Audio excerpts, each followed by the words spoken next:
Hello friends, എല്ലാവർക്കും easy ലേണിങ്ങിൻ്റെ പുതിയൊരു വീഡിയോയിലേക്ക് സ്വാഗതം.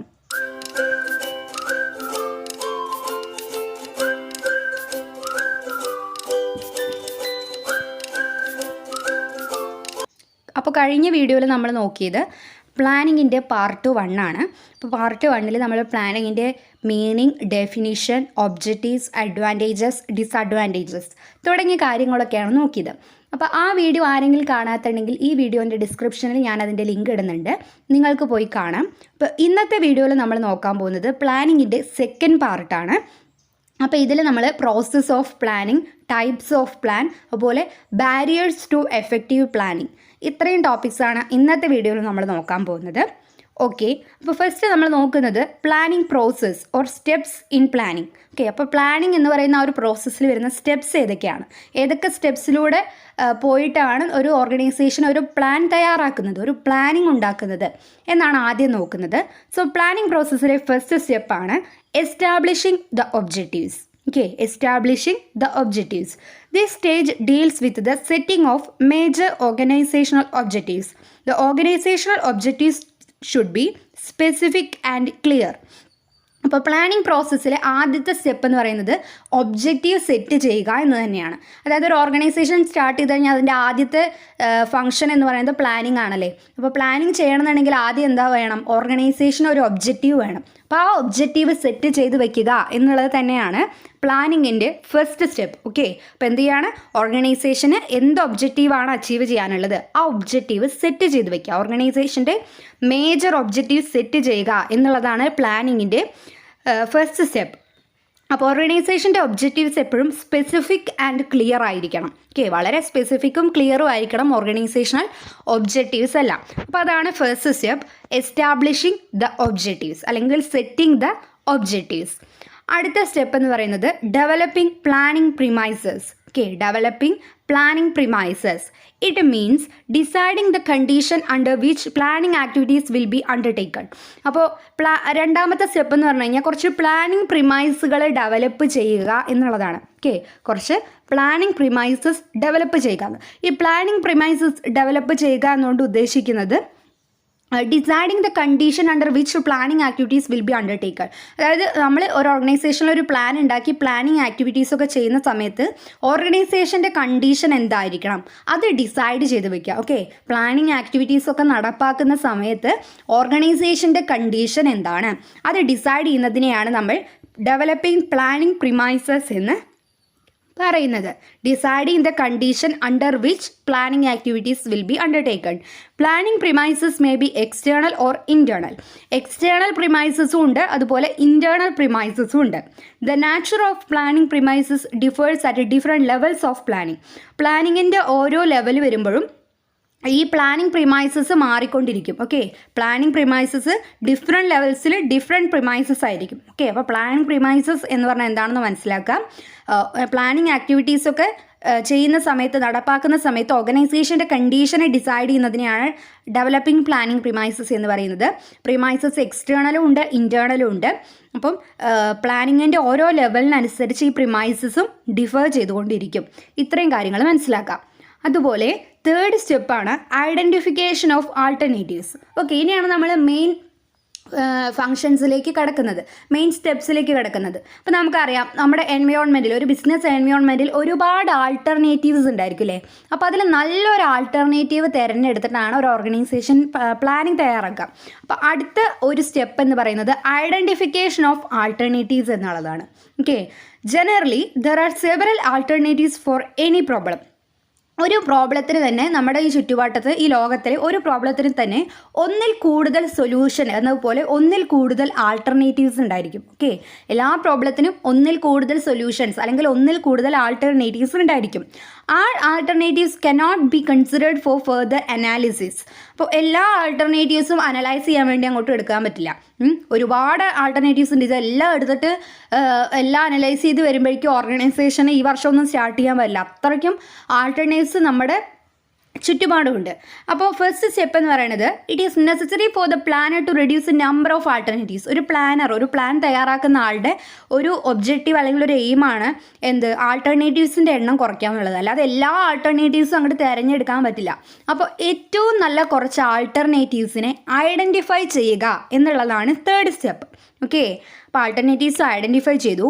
അടുത്ത step evaluation of alternatives. The positive and negative aspects of each alternative should be evaluated. Alternatives are evaluated in the light of their feasibility and consequences. അപ്പോൾ ഈ ആൾട്ടർനേറ്റീവിനെ identify ചെയ്ത് കഴിഞ്ഞാൽ identify ചെയ്ത് വെച്ചിരിക്കുന്ന കുറച്ച് ആൾട്ടർനേറ്റീവ്സ് ഉണ്ട്. ഇപ്പോൾ എക്സാമ്പിൾ പറയുകയാണെന്നുണ്ടെങ്കിൽ 100 ആൾട്ടർനേറ്റീവ്സിൽ ഒരു 10 ആൾട്ടർനേറ്റീവ്സ് നമ്മൾ ഐഡൻറ്റിഫൈ ചെയ്തു എന്ന് വിചാരിക്കാം. ആ 10 ആൾട്ടർനേറ്റീവ്സിനെ തന്നെ നമ്മൾ എന്ത് ചെയ്യണം, ഓരോന്നിനും ഇവാലുവേറ്റ് ചെയ്യണം. അതായത് എല്ലാ ആൾട്ടർനേറ്റീവ്സിനും പോസിറ്റീവ് സൈഡും ഉണ്ട്, നെഗറ്റീവ് സൈഡും ഉണ്ട്.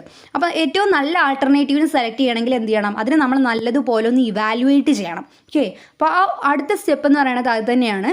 നമ്മൾ ഐഡൻറ്റിഫൈ ചെയ്ത് വെച്ചിരിക്കുന്ന ഈ ആൾട്ടർനേറ്റീവ്സിനെ നല്ലതുപോലെ ഇവാലുവേറ്റ് ചെയ്യുക. അതിൻ്റെ പോസിറ്റീവ് സൈഡ്, നെഗറ്റീവ് സൈഡ് എല്ലാം ഇവാലുവേറ്റ് ചെയ്യുക. ഇങ്ങനെ ഇവാലുവേറ്റ് ചെയ്തിട്ട് നമ്മൾ കണ്ടുപിടിക്കണം ഈ ഒരു ആൾട്ടർനേറ്റീവ്സ് തിരഞ്ഞെടുത്തു കഴിഞ്ഞാൽ എന്തൊക്കെ കോൺസിക്വൻസസ് ഉണ്ടാവും, അല്ലെങ്കിൽ ഈ ഒരു ആൾട്ടർനേറ്റീവ് നമ്മുടെ ഓർഗനൈസേഷന് ഫീസിബിൾ ആണോ, ഓർഗനൈസേഷനെയും കൊണ്ട് പറ്റുന്നതാണോ തുടങ്ങിയ കാര്യങ്ങളൊക്കെ ആൾട്ടർനേറ്റീവ് ഇവാലുവേറ്റ് ചെയ്യുമ്പോൾ നമ്മൾ തീരുമാനിക്കും. അപ്പോൾ അതാണ് അടുത്ത സ്റ്റെപ്പ്, ഇവാലുവേഷൻ ഓഫ് ആൾട്ടർനേറ്റീവ്സ്. അത് കഴിഞ്ഞാൽ ഇവാലുവേറ്റ് ചെയ്ത് കഴിഞ്ഞാൽ പിന്നെന്താണ്, സെലക്ഷൻ ഓഫ് ആൾട്ടർനേറ്റീവ്സ് ആണ്. After the evaluation the most fit one is selected. The selected one would be the most feasible, profitable and with least negative consequences.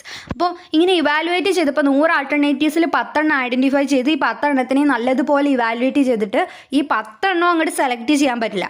ഈ 10 തന്നെ ഏറ്റവും നല്ല ഒരു ആൾട്ടർനേറ്റീവിനെ ഓർഗനൈസേഷൻ എന്ത് ചെയ്യുന്നു, സെലക്ട് ചെയ്യുന്നു.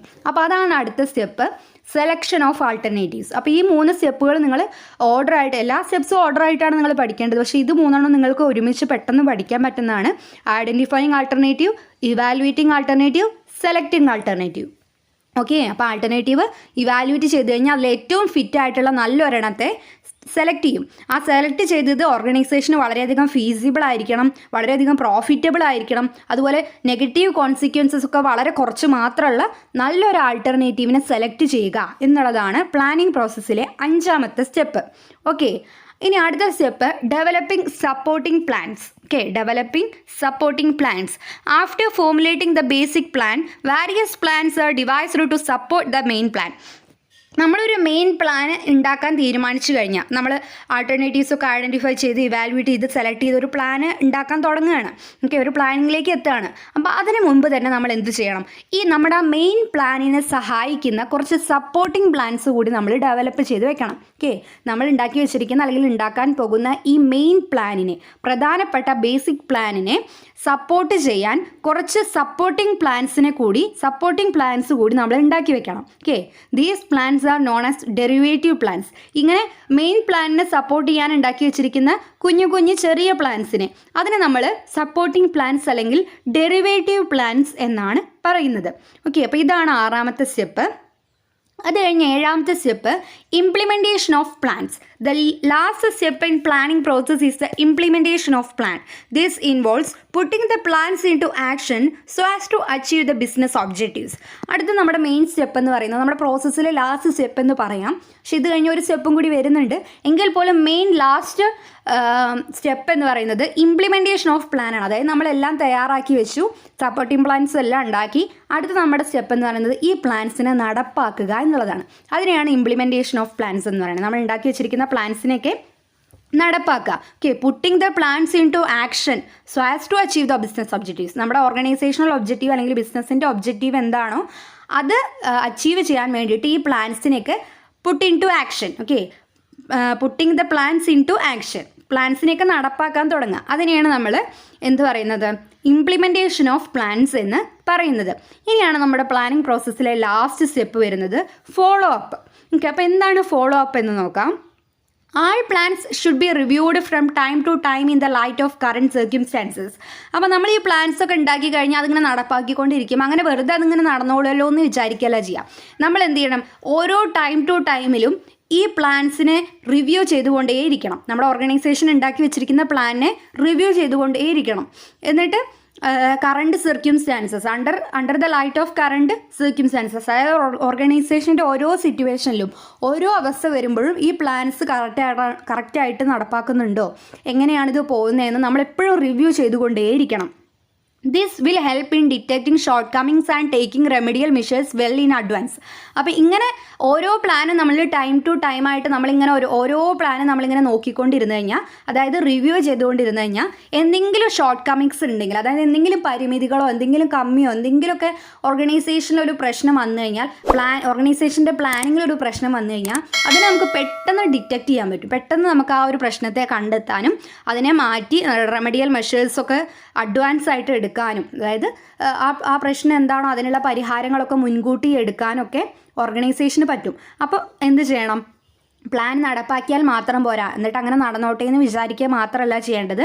ആ പ്ലാൻ കറക്റ്റായിട്ടല്ലേ പോകുന്നത്, എന്തെങ്കിലും ഷോർട്ട് കമ്മിങ്സ് എന്തെങ്കിലും പ്രശ്നങ്ങളൊക്കെ വരുന്നുണ്ടോ എന്ന് ഓരോ ടൈം ടു ടൈമും എന്ത് ചെയ്തുകൊണ്ടിരിക്കണം? റിവ്യൂ ചെയ്തുകൊണ്ടിരിക്കണം. അങ്ങനെ റിവ്യൂ ചെയ്യുന്നതിനെയാണ് നമ്മൾ ഫോളോ അപ്പ് എന്ന് പറയുന്നത്. അപ്പോൾ ഇത്രയാണ് പ്ലാനിങ് പ്രോസസ്സ്. ക്ലിയർ ആയിട്ടുണ്ടാവുമെന്ന് വിചാരിക്കുന്നു. ആദ്യം നമ്മൾ ഒബ്ജക്റ്റീവ് സെറ്റ് ചെയ്തു, അത് കഴിഞ്ഞ് പ്ലാനിങ് പ്രിമൈസസ് ഡെവലപ്പ് ചെയ്തു, പിന്നെ ആൾട്ടർനേറ്റീവ്സ് ഐഡൻറ്റിഫൈ ചെയ്തു, ഇവാലുവേറ്റ് ചെയ്തു, സെലക്ട് ചെയ്തു, സപ്പോർട്ടിംഗ് പ്ലാൻസ് ഡെവലപ്പ് ചെയ്തു, പ്ലാൻ ഇംപ്ലിമെൻറ്റ് ചെയ്തു, ലാസ്റ്റ് ഫോളോ അപ്പ് ചെയ്തു. ഇത്രയാണ് പ്ലാനിങ് പ്രോസസ്സ്. ഓക്കെ, അപ്പോൾ നിങ്ങൾ നല്ലതുപോലെ മനസ്സിലാക്കി പഠിക്കുക, അപ്പോൾ നിങ്ങൾക്കൊരു ഡൗട്ട് വരില്ല. ഓക്കെ, ഇനി നമ്മൾ നോക്കാൻ പോകുന്നൊരു ടോപ്പിക്കാണ് types of plans. Okay, types of plans എന്നോ അല്ലെങ്കിൽ കോമ്പോണൻസ് ഓഫ് പ്ലാൻസ് അല്ലെങ്കിൽ എലമെൻറ്റ്സ് ഓഫ് പ്ലാൻസ് എന്നൊക്കെ ചോദിച്ചാൽ നിങ്ങൾ ഇതാണ് എഴുതേണ്ടത്. അപ്പോൾ പ്ലാൻസിനെ നമുക്ക് മൂന്നായിട്ട് മെയിൻ കാറ്റഗറൈസ് ചെയ്യാം. ഓക്കെ, മെയിനായിട്ട് മൂന്നായിട്ട് കാറ്റഗറൈസ് ചെയ്യാം. Operational plans, tactical plans and strategic plans. Okay, അപ്പോൾ ഇത് ഓരോന്നും എന്താണെന്ന് നമുക്ക് നോക്കാം. അപ്പോൾ ഓപ്പറേഷണൽ പ്ലാൻസിൽ തന്നെ രണ്ടായിട്ട് വീണ്ടും കാറ്റഗറി ചെയ്തിട്ടുണ്ട്.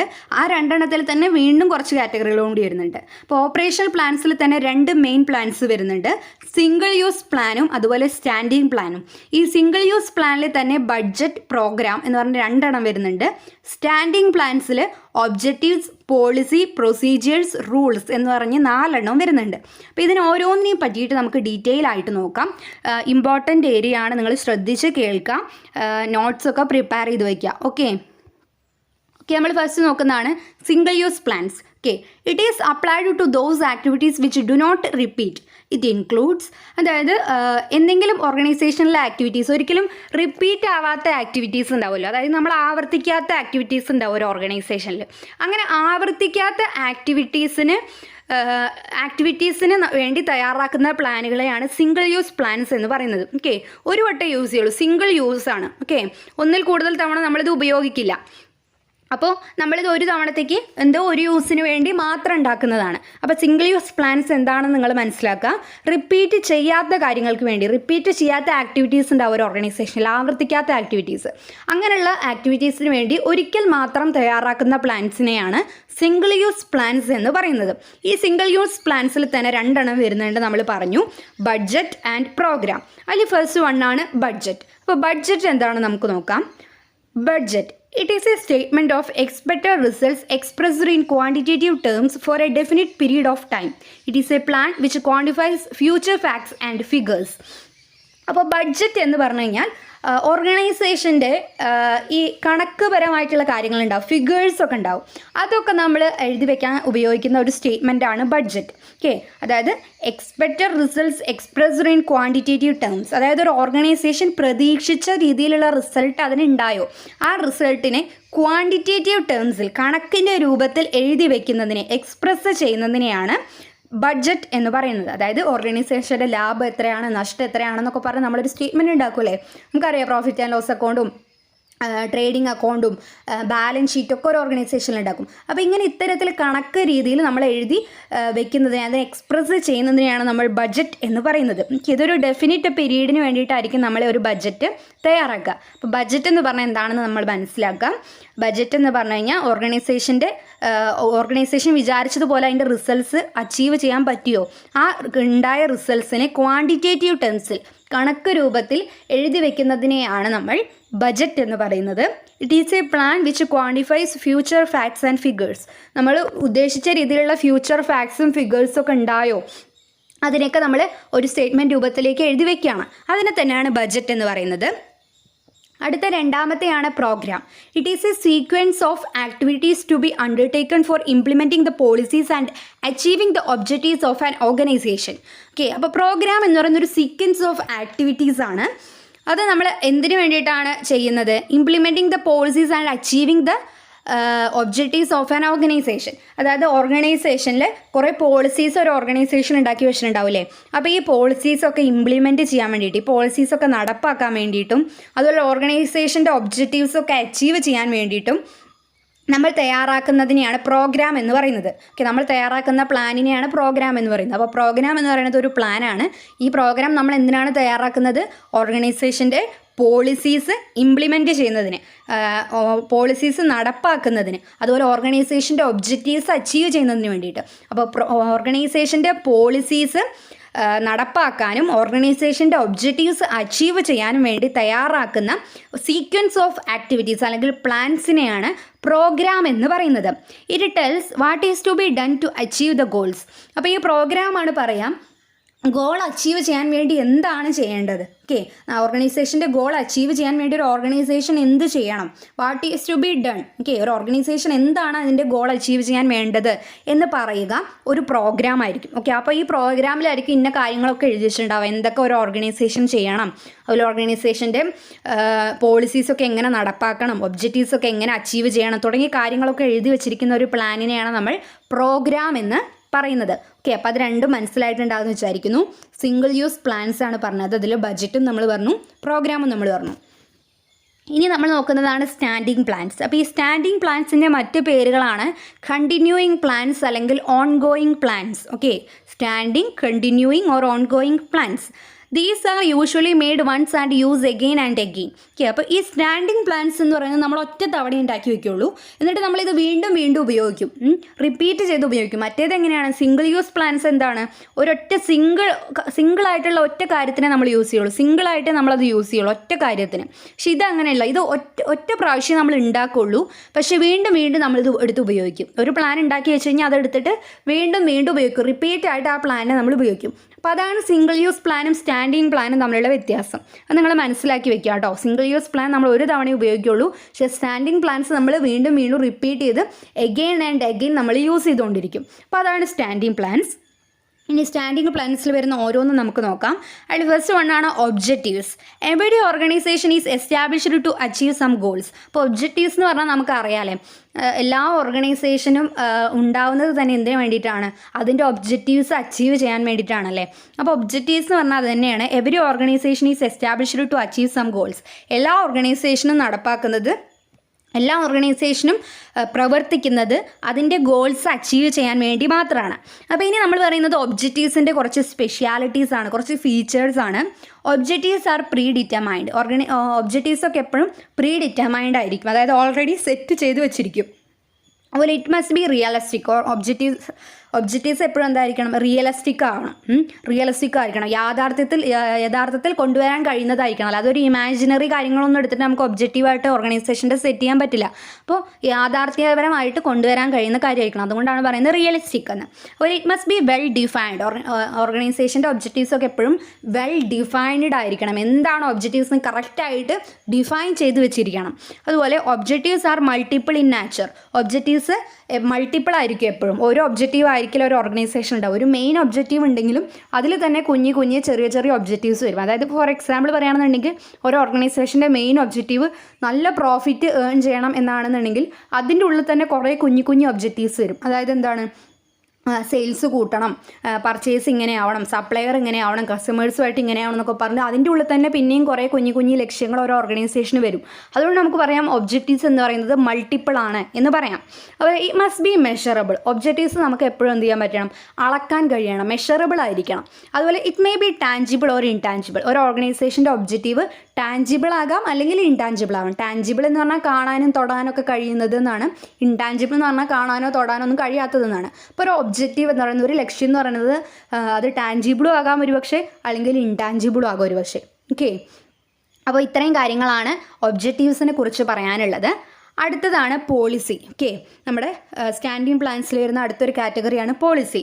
It provides broad guidelines for managers to follow when dealing with important areas of decision making. അതായത് ഈ പോളിസി ഒരു ഗൈഡ് ലൈൻസ് ആണ് പ്രൊവൈഡ് ചെയ്യുന്നത്. ഓക്കെ, നമുക്കറിയാം ഒരു ഓർഗനൈസേഷൻ അല്ലെങ്കിൽ ഒരു ബിസിനസ്സിന് എപ്പോഴും അതിൻ്റെതായ ഒരു പോളിസി ഉണ്ട്. നമ്മളിങ്ങനെ പറയണ കേൾക്കാറുണ്ടല്ലേ, എനിക്ക് എൻ്റെ പോളിസി വിട്ടിട്ടൊന്നും ചെയ്യാൻ പറ്റില്ല, അല്ലെങ്കിൽ എനിക്കൊരു പോളിസി ഉണ്ട് എന്ന് ഇങ്ങനെ പറയില്ലേ. അപ്പോൾ അതേമാതിരി ഒരു ഓർഗനൈസേഷൻ ഒരു പോളിസി ഉണ്ടായിരിക്കും. അപ്പോൾ ഈ പോളിസി എന്ന് പറയുന്നത് ഒരു ഗൈഡ് ലൈൻസ് ആണ്. ഓക്കെ, അപ്പോൾ ഈ പോളിസിയാണ് ഒരു ഗൈഡ് ലൈൻ കൊടുക്കുന്നത് ആർക്ക്? മാനേജേഴ്സിന്. മാനേജേഴ്സ് ഡിസിഷൻ മേക്കിംഗ് ഒക്കെ ചെയ്യുമ്പോൾ ഇമ്പോർട്ടൻ്റ് ഏരിയാസിലൊക്കെ ഡിസിഷൻ മേക്കിംഗ് ഒക്കെ എടുക്കുന്ന സമയത്ത് മാനേജേഴ്സിന് ഒരു ഗൈഡ് ലൈൻസ് കൊടുക്കുന്നതാണ് പോളിസി. ഓക്കെ, മാനേജേഴ്സ് ഇമ്പോർട്ടൻ്റ് ഏരിയാസിലൊക്കെ ഡിസിഷൻ മേക്കിംഗ് നടത്തുന്ന സമയത്ത് മാനേജേഴ്സിന് ഒരു ഗൈഡ് ലൈൻസ് കൊടുക്കുന്നതിനെയാണ് പോളിസി. ഗൈഡ് ലൈൻസ് കൊടുക്കുന്ന പ്ലാൻസ് ആണ് പോളിസി. അപ്പോൾ ഈ പോളിസീൻ്റെ കുറച്ച് ഫീച്ചേഴ്സാണ് ഈ നമ്മൾ പറയുന്നത്. It is basically a general statement. ഒരു പോളിസി എന്ന് പറയുന്നത് പൊതുവെ ഒരു ജനറൽ സ്റ്റേറ്റ്മെൻറ്റ് ആയിരിക്കും. എല്ലാവർക്കും ഒരു പോളിസിയാണ്. ഒരു ഓർഗനൈസേഷന് ഒരു പോളിസി ഉണ്ടാവും, അല്ലാതെ മാനേജറിന് ഒരു പോളിസി, എംപ്ലോയീസിന് ഒരു പോളിസി അങ്ങനെയൊന്നുമില്ല. എല്ലാവരും ഓർഗനൈസേഷനിൽ വരുമ്പോൾ ഒരു പോളിസി ആയിരിക്കണം പാലിക്കേണ്ടത്. അതുകൊണ്ട് അതൊരു ജനറൽ സ്റ്റേറ്റ്മെൻ്റ് ആണ്. അതുപോലെ it is drafted in clear terms. അതുപോലെ ഒരു പോളിസി എപ്പോഴും വളരെ ക്ലിയർ ആയിട്ട് ഡ്രാഫ്റ്റ് ചെയ്തിരിക്കണം. ഓക്കെ, ഒരു പോളിസി ഓർഗനൈസേഷൻ്റെ പോളിസി എപ്പോഴും വളരെ ക്ലിയർ ആയിട്ട് ഡ്രാഫ്റ്റ് ചെയ്തിരിക്കണം. അതുപോലെ policies should be based on objectives. Policies എപ്പോഴും ഉണ്ടാക്കുക എങ്ങനെയാണ്? ഒബ്ജക്റ്റീവ്സിനെ ബേസ് ചെയ്തിട്ടാണ്. ഓർഗനൈസേഷൻ്റെ ഒബ്ജക്റ്റീവ് എന്താണോ ആ ഒബ്ജക്റ്റീവിനെ ബേസ് ചെയ്തിട്ടാണ് ഓർഗനൈസേഷൻ പോളിസീസ് ഉണ്ടാക്കുന്നത്. അതുപോലെ easily understood by all the employees. ഒരു ഓർഗനൈസേഷൻ്റെ പോളിസി എല്ലാ എംപ്ലോയീസിനും വളരെ ഈസി ആയിട്ട് മനസ്സിലാക്കാൻ കഴിയുന്നതായിരിക്കണം. ഓക്കെ, എല്ലാ എംപ്ലോയീസിനും ഓർഗനൈസേഷൻ്റെ പോളിസി വളരെ ഈസി ആയിട്ട് മനസ്സിലാക്കാൻ കഴിയണം. ഓക്കെ, അതുപോലെ it should be flexible. Policies എപ്പോഴും ഫ്ലെക്സിബിൾ ആയിരിക്കണം, അതായത് മാറ്റം വരുത്താൻ കഴിയുന്നതായിരിക്കണം. അപ്പോൾ ഇത്രയും കാര്യങ്ങളാണ് പോളിസീനെ കുറിച്ച് പറയാനുള്ളത്. ക്ലിയർ ആയിട്ടുണ്ടാവുമെന്ന് വിചാരിക്കുന്നു. നിങ്ങൾ കറക്റ്റായിട്ട് ഓഡിയോസ് കേട്ട് നോക്കുക കേട്ടോ. അടുത്തത് പ്രൊസീജിയേഴ്സ്. തേർഡ് വൺ ആണ് procedures. A procedure is a set of step by step direction that explains how activities or task are to be carry out. നമ്മൾ കേട്ടിട്ടുണ്ടല്ലേ ഒരു പ്രൊസീജിയർ ഉണ്ടെന്ന് പറയില്ലേ. പ്രൊസീജിയർ എന്ന് പറഞ്ഞാൽ സ്റ്റെപ്പ് ബൈ സ്റ്റെപ്പായിട്ട് ചെയ്യുന്നതിനെയാണ് നമ്മൾ പ്രൊസീജിയർ എന്ന് പറയുന്നത്. അതായത് ഓർഗനൈസേഷനിലെ ഓരോ ആക്ടിവിറ്റിയും സ്റ്റെപ്പ് ബൈ സ്റ്റെപ്പായിട്ട് അതിനൊരു ഡയറക്ഷൻ ഉണ്ടായിരിക്കും.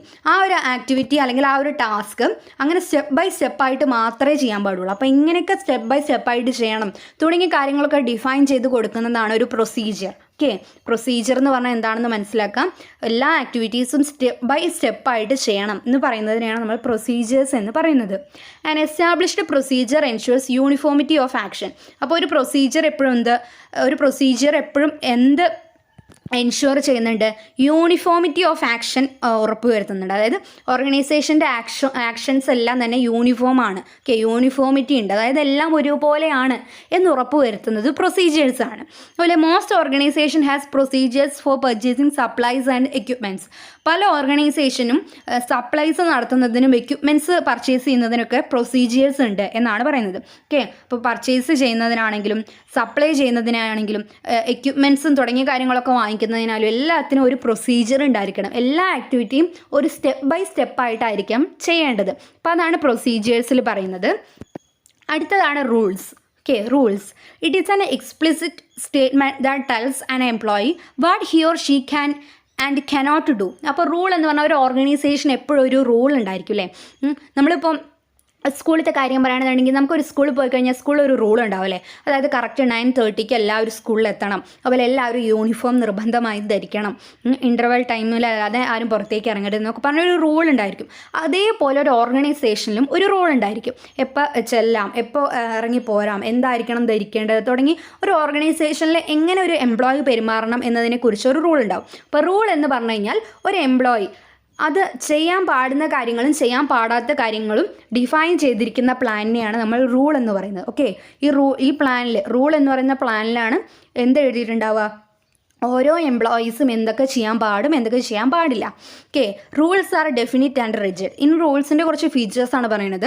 റൂൾസ് എന്ന് പറയുന്നത് എപ്പോഴും ഡെഫിനിറ്റീവ് ആയിരിക്കും, അതുപോലെ എപ്പോഴും എന്തായിരിക്കും, റിജിഡും ആയിരിക്കും. ഓക്കെ, അതായത് നമുക്ക് നമ്മുടെ ഇഷ്ടത്തിനനുസരിച്ച് മാറ്റാൻ കഴിയുന്നതായിരിക്കില്ല. ഒരു റൂൾ ഉണ്ടെങ്കിൽ ആ റൂൾ എല്ലാവരും പാലിക്കണം. ആർക്കും വേറെ വേറെ റൂളൊന്നുമില്ല, ആർക്കും വേണ്ടി റൂൾ മാറ്റാനും പറ്റില്ല. അപ്പോൾ അത് വളരെ റിജിഡും ഡെഫിനിറ്റും ആണ്. അതുപോലെ rules are do not and do and don't statement put into place to promote the safety of employees. അപ്പോൾ എംപ്ലോയീസിൻ്റെ സേഫ്റ്റി കൂടി കണക്കിലെടുത്തുകൊണ്ട് എന്തൊക്കെ ചെയ്യാം എന്തൊക്കെ ചെയ്യാൻ പാടില്ല എന്ന് പറയുന്ന ഒരു statement, do and don't statement എന്ന് നമുക്ക് വേണമെങ്കിൽ പറയാം. Okay, it helps for the uniform treatment and behaviour of employees. അപ്പോൾ എംപ്ലോയീസിൻ്റെ ബിഹേവിയർ അല്ലെങ്കിൽ എംപ്ലോയീസ് എല്ലാവരും തുല്യരാണ്, എല്ലാവരുടെ ഇടയിലും യൂണിഫോമിറ്റി ഉണ്ട് എന്ന് ഉറപ്പുവരുത്താൻ റൂൾസ് സഹായിക്കുന്നുണ്ട്. അതായത് ഞാൻ പറഞ്ഞു എല്ലാവർക്കും ഒരേ റൂളാണ്, അല്ലാതെ ഓരോരുത്തർക്കും ഓരോ റൂള് അങ്ങനെയൊന്നുമില്ല. അതുകൊണ്ട് തന്നെ ഓർഗനൈസേഷനിലെ എല്ലാ എംപ്ലോയീസും തുല്യരാണ് എന്നൊരു ബോധമുണ്ടാക്കാൻ റൂൾ എപ്പോഴും സഹായിക്കും. അപ്പോൾ ഇത്രയാണ് കണ്ടിന്യൂയിങ് അല്ലെങ്കിൽ സ്റ്റാൻഡിങ് പ്ലാൻസിനെ കുറിച്ച് പറയാനുള്ളത്. സ്റ്റാൻഡിങ് പ്ലാൻസിലെ ഒബ്ജക്റ്റീവ്സ്, പോളിസി, പ്രൊസീജിയേഴ്സ്, റൂൾസ്, ഇത്രയും കാര്യങ്ങൾ നമ്മൾ പറഞ്ഞിട്ടുണ്ട്. അടുത്ത നമ്മൾ നോക്കാൻ പോകുന്നതാണ് ടാക്റ്റിക്കൽ പ്ലാൻസ്. അല്ലേ, നമ്മൾ മെയിനായിട്ട് 3 കാറ്റഗറി ആണെന്ന് പറഞ്ഞു. അതിൽ ഓപ്പറേഷണൽ പ്ലാൻസും അതിൻ്റെ ഉള്ളിൽ വരുന്ന സബ് കാറ്റഗറീസും ഒക്കെ നമ്മൾ പറഞ്ഞു. ഇനി നമ്മൾ നോക്കാൻ പോകുന്ന അടുത്തൊരു കാറ്റഗറിയാണ് tactical plans. Okay, tactical plans. There are plans which usually span 1 year or less. ഈ ടാക്റ്റിക്കൽ പ്ലാൻസ് എന്ന് പറഞ്ഞു കഴിഞ്ഞാൽ ഒരു വർഷത്തേക്കോ അല്ലെങ്കിൽ ഒരു വർഷത്തിൽ കുറവുള്ള സമയത്തേക്കോ വേണ്ടി നമ്മൾ തയ്യാറാക്കുന്ന പ്ലാൻസിനെയാണ് ടാക്റ്റിക്കൽ പ്ലാൻസ് എന്ന് പറയുന്നത്. അപ്പോൾ ടാക്റ്റിക്കൽ പ്ലാൻസ് തയ്യാറാക്കുന്നത് ഒരു വർഷത്തേക്കോ അല്ലെങ്കിൽ ഒരു വർഷത്തിൽ കുറവോ ഒരു വർഷത്തിനുള്ളിലോ ആയിട്ട് തയ്യാറാക്കുന്ന പ്ലാൻസാണ് ടാക്റ്റിക്കൽ പ്ലാൻസ്.